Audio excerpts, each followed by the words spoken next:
ሰላም የተወደዳችሁ ቲቪ ተመልካቾቻችን ከአባታችን ከእግዚአብሔር ከጌታም ከኢየሱስ ክርስቶስ ሰላምና ጸጋ ለእናንተ ይብዛ። ከዩቲ ቴሌቪዥን የሰዓቱ መረጃዎች ይዘንላችሁ ቀርበናል። መረጃዎቹን ወደ እናንተ በማድረስ ቆይታ የማደርገው እኔ ሮማን ከሌል ከመላው የስቱዲዮ ባለሙያዎች ጋር በጋራ በመሆን አብራችሁን ቆዩ። ህይወት ቲቪ ከኒዘርላንድ ከመጡ የሚዲያ ባለሙያዎች ጋር የልምድ ልውውጥ አደረገ። ተጨማሪ ያለን ከኒዘርላንድ የመጡ የሚዲያ ቡድን አባላት ከህይወት ቲቪ አመራሮች ጋር ባደረጉት ውይይት በሚዲያ ፕሮግራሞች ዙሪያ የልምድ ልውውጥ አድርገዋል። በዚህ መሰረት የህይወት ቲቪ አመራሮች ያሏቸውን የሥራ ተሞክሮ ለእንግዶቹ በማጋራት አጠር ያለ ሀሳባቸውን አቅርበዋል። ከዚህ በመቀጠል ከኒዘርላንድ የመጡ የሚዲያ ቡድን አባላት የሚዲያ ተቋማቸው ስለሚያቀርቧቸው ክርስቲያናዊ ርዕሰ ጉዳዮች ላይ መግለጫ ሰጥተዋል። Thank you for having us. My name is Stefan Bouwman and I'm from the Netherlands. This is my colleague Gabriel. And we're working for a Dutch Christian television channel called Family 7. We're broadcasting Christian programs in the Netherlands 24/7. All kinds of different programs like Bible study series, a news program. Gabriella is also the presenter of a talk show for women. So all different kinds of programs we make just to show the light of Christ. በውይይቱ ላይ ተካፋይ የነበረውና በኢትዮጵያ ቃለ ሕይወት ቤተክርስቲያን የኮሙኒኬሽንና ስነ ጽሁፍ መምሪያ አስተባባሪው ነው ወንድም ሽመልስ ኃይሌ ለሚዲያው ስለሚያስፈልጉ ድጋፎች ማብራሪያ በመስጠት እንግዶችን አመስግነዋል። በመጨረሻም የኒዘርላንድ የሚዲያ ቡድን አባላት ከህይወት ቲቪ ባለሙያዎች ጋር ስላደረጉት ቆይታ ምስጋናቸውን ገልጸው ወደፊት በጋራ መስራት በሚያስችላቸው ጉዳዮች ላይ ሀሳባቸውን አቅርበዋል። በሐዋርያት ሥራ ምዕራፍ 8 ከቁጥር 26 እስከ 40 የተጠቀሰው የኢትዮጵያዊው ጃንደረባ ታሪክን ለማስታወስና የወንጌል ስርጭትን ለማበረታታት ዓመታዊ መርሃ ግብር መዘጋጀቱ ተገለጸ። ባልደረባችን ባስሌ ዘሪው ተጨማሪ አለው። በሐዋርያት ሥራ ምዕራፍ 8 ቁጥር 26 እስከ 40 የተጠቀሰውን የኢትዮጵያዊ ጃንደረባ ታሪክ ለማስታወስና የወንጌል ስርጭትን ለማበረታታት ዓመታዊ መርሃ ግብር መዘጋጀቱ ተገለጸ። መርሃ ግብሩ የሰላም፣ የፍቅር፣ የጤና፣ የአንድነት መልእክት ከማስተላለፍ ባለፈ ከኢትዮጵያዊ ጃንደረባ ሕይወት ትህትና፣ እውቀት ፈላጊነትንና ንባብን፣ ታዛዥነትን ለማስተማር ያግዛል ተብሏል። የመጀመሪያው የጎዳና ላይ የብስክሌት ጉዞ ግንቦት 2 ቀን 2018 ዓ.ም ከኢንተርናሽናል ኢቫንጀሊካል ቸርች አይሲ ተነስቶ በሳር ቤት አደባባይና አፍሪካ ዩኒየን ዋና ጽሕፈት ቤት በመዞር በሰላም ተጠናቋል። ወንድም ጥበብ አክሊሉ እንደገለጹት ፕሮግራሙ በቀጣይ ዓመታት በሀገር ውስጥና በዓለም አቀፍ ደረጃ በሰፊ ተሳትፎ እንደሚቀጥል ተጠቁሟል። ደቦ አሊያንስ ፎር ቺልድረን ሁሉም ህጻናት በቤተሰብ ውስጥ ሲያድጉ ማየት የሚል ራዕይን ይዞ 9ኛ ጉባኤውን አካሄደ። የደቦ አሊያንስ ፎር ቺልድረን 9ኛ ዓመታዊ ጉባኤውን ግንቦት 5 ቀን 2018 ዓ.ም በኢንተርናሽናል ኢቫንጀሊካል ቸርች አካሂዷል። የደቦ ኢንተርናሽናል ፎር ቺልድረን ማኔጀር ኮኦርዲኔተር ወይዘሮ ሚሻን ደሳለኝ በበኩላቸው አለኝታ የሚል መሪ ቃል የተመረጠው ወላጅ አጥ ልጆች የሚያጡት ቁሳዊ ነገር ብቻ ሳይሆን የቤተሰብና የማህበረሰብ ድጋፍ መሆኑን ገልጸው ከጉባኤው በኋላ ማህበረሰቡ ለነዚህ ልጆች አለኝታ የሚሆንበትን መንገድ ሊፈልግ እንደሚገባ አሳስበዋል። የዘንድሮ ደግሞ ሰሚት ዋና መሪ ቃሉ አለኝታ ይሰኛል። ይሄን የመረጥንበት ምክንያት ምንድነው? አንድ ልጅ ወላጅ አጥ በሚሆንበት ጊዜ የሚያጣው ልብስ ብቻ አይደለም፣ ቤት ብቻ አይደለም፣ መጠለያ ብቻ አይደለም፣ ወይ ደግሞ ቁሳዊ ነገሮችን ብቻ አይደለም። አለኝታ የሚሆነውን ወላጅ፣ አለኝታ የሚሆነውን ቤተሰብ፣ አለኝታ የሚሆነውን ኮሚኒቲ ነው የሚያጣውና ይሄንን አለኝታነትን እኛ መስጠት እንችላለን። እንደ ግለሰብ፣ እንደ ቤተክርስቲያን፣ እንደ ማህበረሰብ መስጠት እንችላለን በሚል ነው አለኝታ ስለ ጉባኤ ስለ ወላጅ አጥ ልጆች ያዘጋጀ ነው ማለት ነው። ዛሬ ላይ ይሄን ጉባኤ የተካፈሉ ሰዎች ወደ የቤታቸው ሄደው በየማህበረሰባችን ላይ ላሉ ወላጅ አጥ ለሆኑ ለተለያየ ጥቃት ለተጋለጡ ልጆች አለኝታ የሚሆኑበትን መንገድ እንዲፈልጉ እንዲያዩአቸው አለኝታ እንዲሆናቸው ለማነቃቃት ለማበረታታት ቤተክርስቲያንም ደግሞ ለወላጅ አጥ ልጆች በሯን እንድትከፍት ለማበረታታት ነው ይሄንን ጉባኤ ያዘጋጀ ነው። ስሜ በላይ ተካ ገብሩ ይባላል። ከሆፕ ፎር ዘ ፋዘርለስ የሆፕ ፎር ዘ ፋዘርለስ መስራችና ዳይሬክተር ነኝ። እንዲሁም ደግሞ የደቦ አላያንስ ፎር ቺልድረን ፋውንዲንግ ሜምበር ነው። ሆፕ ፎር ዘ ፋዘርለስ እንግዲህ የደቦን ፕሮግራም ማዘጋጀት ከጀመርን ይሄ 10ኛ ሰሚታችን ነው። በመሃል አንድ ተቋርጦ ነበር ዲዩሪንግ ኮቪድ። ይሄኛው 9ኛ ብለን ነው ያቀረብን ያለ ነው። እንግዲህ ከጅማሬ ጀምሮ እስካሁን ድረስ ሰዎችን ኢንስፓየር በማድረግ በማስታጠቅ ቤስት ፕራክቲሶችን ስለ ኦርፋን ኤንድ ቮልነራብል ልጆች በመናገር ደቦ ሲሰራ ቆይቷል። ደቦ እንግዲህ ያልንበት ምክንያት ይሄ ስራ በጣም ሰፊ ነው። በሚሊዮን የሚቆጠሩ ሰዎች ልጆች ድጋፍ ያስፈልጋቸዋልና አንድ ድርጅት ብቻውን መስራት አይችልም እና ላይክ ማይንድድ የሆኑ ሰዎች ድርጅቶች አንድ ላይ በመምጣት ይህንን ስራ እንሰራለን እየሰራን እንገኛለን እና መጽሐፍ ቅዱስ እንደሚል እንግዲህ ሃርቨስቱ ብዙ ነው፣ መከሩ ብዙ ነው፣ እንግዲህ ሰራተኛ ያስፈልጋቸዋል ነው የሚለው።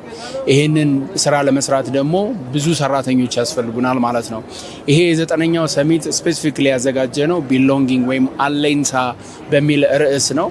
እንግዲህ ሰዎች የሚያስፈልጋቸው ነገር አለኝታ ነው። የኔ የሚሉት ሰው ያስፈልጋቸዋል እና በተለይ ደግሞ ወላጅ አጥ የሆኑ ልጆች፣ በማሳደጊያ ውስጥ ያሉ፣ በየጎዳና ላይ ያሉት ልጆች ወደ ቤታችን ባናስገባቸውም ግን ባሉበት በመርዳት እንዲሁም ደግሞ የተሻለ ህይወት ለነሱ በመፍጠር ሰዎችን ለማንቀሳቀስ ለማነቃቃት ነው ይህን ፕሮግራም ያዘጋጀ ነው። በዚህም ፕሮግራም ደግሞ ሲያበቃ ኤክስፔክት የምናደርገው ነገር ሰዎች ለአዶፕሽን እንዲነሳሱ፣ ለፎስተር ኬር እንዲነሳሱ እንዲሁም ደግሞ ወላጅ አጥ የሆኑትን ልጆች በተለያየ መንገድ እንዲያግዙ ሀገራችን ውስጥ ካልቸር እንዲሆን እንግዲህ ድሮ የዛሬ 10 ዓመት በፊት የውጭ ሰዎች የመጡ ልጆቻችንን አዶፕት ያደርጉ ነበረ በጣም ቀና ልብ ስለነበራቸው። እኛም ደግሞ ያንን ልብ ካልቲቬት አድርገን ልክ ከአብራክ ልጅ እንደሚወለድ ደግሞ እንዲሁም ደግሞ ከልብም ልጆች እየወለድን በሞትና በህይወት መካከል ያሉ ልጆችን እየታደግን እንድናሳድግ ነው የኔ መልእክት።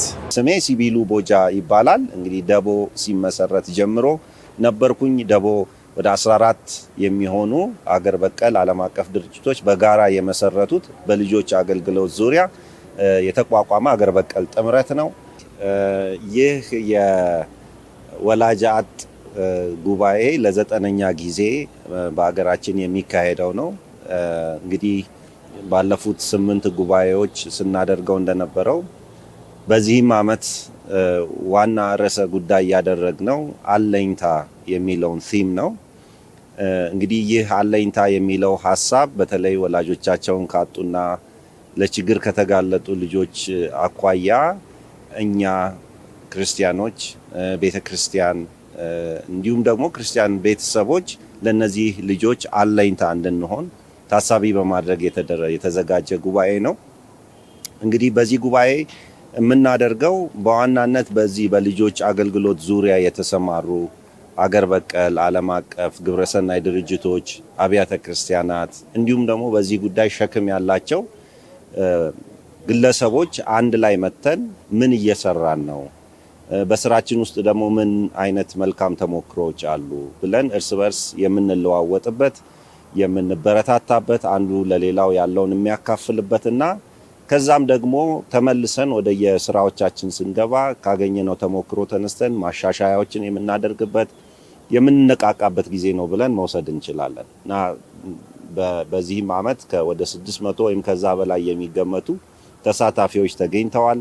በተለያዩ ርዕሰ ጉዳዮች ላይ ነው የምንነጋገረው። ዋናው ርዕሰ ጉዳይ አለኝታነት ሆኖ ነገር ግን በአገልግሎቶቻችን ውስጥ ልጆች በቤተሰብ ውስጥ እንዲቆዩ ምናልባት ደግሞ በቤተሰብ መበተን ምክንያት ደግሞ ወደ ጎዳና ወይም ደግሞ ወደ ተቋማት የገቡ ልጆች ካሉ እነሱን እንዴት በቤተሰብ ውስጥ ማኖር እንችላለን፣ እንዴት አማራጭ የቤተሰብ እንክብካቤ በተለይ ደግሞ ለልጆች በጣም ምቹ የሆነ እንክብካቤ መንገድ እንዴት መፈለግ ይችላል የሚለውን እንግዲህ አንስተን እንነጋገራለን። ቅድም እንዳልኩት የተለያዩ ተሞክሮዎችን ያካፍላሉ። ወደ ተመልካቾቻችን እየተከታተላችሁት የሚገኘው ከህይወት ቴሌቪዥን የዕለቱ መረጃዎቻችን ነው። አሁን ደግሞ ከውጭ ወዳገኘናቸው መረጃዎች እናልፋለን። የኔፓል ሉትራን ፌዴሬሽን ክርስቲያኖች ከኃጢአት ህይወት ወጥተው አዲስ ህይወት እንዲኖሩ አሳሰበች።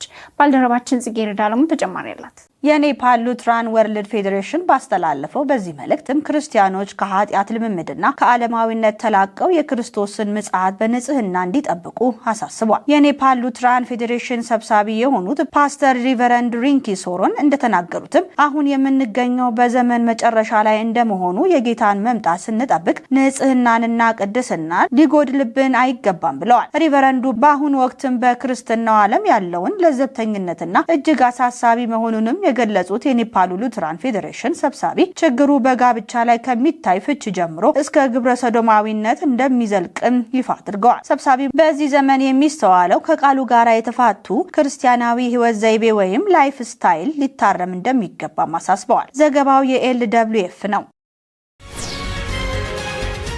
በኢየሩሳሌም ያሉ ክርስቲያን መሪዎች ክርስቲያናዊ ጽዮናዊነት የሚባለውን አመለካከት የክርስቲያኖችን አንድነት እየከፋፈለ ነው ሲሉ አስጠነቀቁ። ተጨማሪ አለ። የኢየሩሳሌም ክርስቲያን መሪዎች ይህን በአብያተ ክርስቲያናት ውስጣዊ ጉዳይ ላይ ጣልቃ መግባት ሲሉም ገልጸዋል። በተጨማሪም በዌስት ባንክ በምስራቅ ኢየሩሳሌም በሚቀጥለው የሰፈራ መስፋፋት የመሬት መውረስና በክርስቲያኖች ላይ የሚፈጸሙ ጥቃቶች የአካባቢውን ክርስቲያን ማህበረሰብ እየነኩ መሆናቸውን ጠቁመዋል። በቅርቡ የወጣ ሪፖርት በተለይ በዌስት ባንክ ያሉ ክርስቲያን ማህበረሰቦችና የአምልኮ ቦታዎች ለበለጠ ጫና ጥቃት እየተጋለጡ መሆኑን አስጠንቅቋል። በሌላ በኩል በፍልስጤም የቤተ ክርስቲያን ጉዳዮች ኮሚቴ እስራኤል በዌስት ባንክ ከሚመጡ መምህራን ላይ የጣለችውን የስራ ፍቃድ ገደብ በማውገዝ ይህ በኢየሩሳሌም ያሉ ክርስቲያን ትምህርት ተቋማት ክፉኛ እየጎዳ መሆኑን ገልጸዋል። በዚህ ምክንያት አንዳንድ የክርስቲያን ትምህርት ቤቶች ትምህርት ማቋረጥና የጅምላ አድማ ማድረግ እንደማይችሉ አስታውቀዋል። ሮቦት ውሾቹ የሲንጋፖርን ቱሪዝም በአዲስ ድምቀት እያነቃቁት ነው ተባለ። በሲንጋፖር ዝነኛ በሆነችው ሴንቶስ ደሴት ላይ የሚገኘው ሴንሰሪ ስኬፕ በአሁኑ ወቅት በአዲስና አስደናቂ ትርኢት የጎብኚዎችን ቀልብ እየሳበ ይገኛል። ለየት የሚያደርገው ደግሞ የባህር ዳርቻ ውበት ብቻ ሳይሆን በሰው ሰራሽ አስተውሎት AI የሚሰሩና በቻይና ዩኒትሪ ሮቦቲክስ ኩባንያ የተሰሩ 5 የሮቦት ውሾች የጎብኚዎችን ዋነኛ ትኩረት ማዕከል መሆናቸው ነው። እነዚህ የሮቦት ውሾች እንደ ተራ ማሽን ሳይሆን ከሰዎች ጋር በተለያዩ ቋንቋዎች የመግባባት፣ በሙዚቃ የመደነስ፣ በመሬት ላይ የመንከባለልና የመዝለል ልዩ ችሎታ አላቸው። ከዚህም ባለፈ ጎብኚዎች እንደ ፍላጎታቸው የሚመገቧቸውን፣ የሚዝናኑባቸውን ቦታዎች በመጠቆም እንደ ጎበዝ አስጎብኚ እያገለግሉ ይገኛል።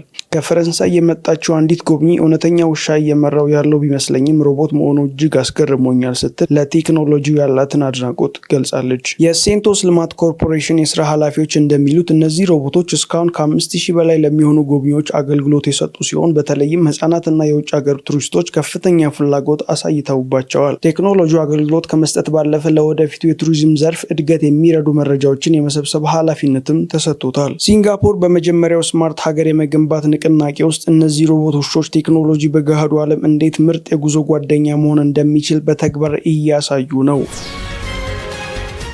ውድ ተመልካቾቻችን የተከታተላችሁት ከህይወት ቴሌቪዥን የሰዓቱ መረጃዎቻችን ነበር። መረጃዎቹን ወደ እናንተ በማድረስ ቆይታ ያደረኩት እኔ ሮማን ከሊል ከመላው የስቱዲዮ ባለሙያዎች ጋር በጋራ በመሆን ነበር። ከቀሪ የህይወት ቴሌቪዥን መሰናዶች ጋር መልካም ቆይታ ይሁንላችሁ።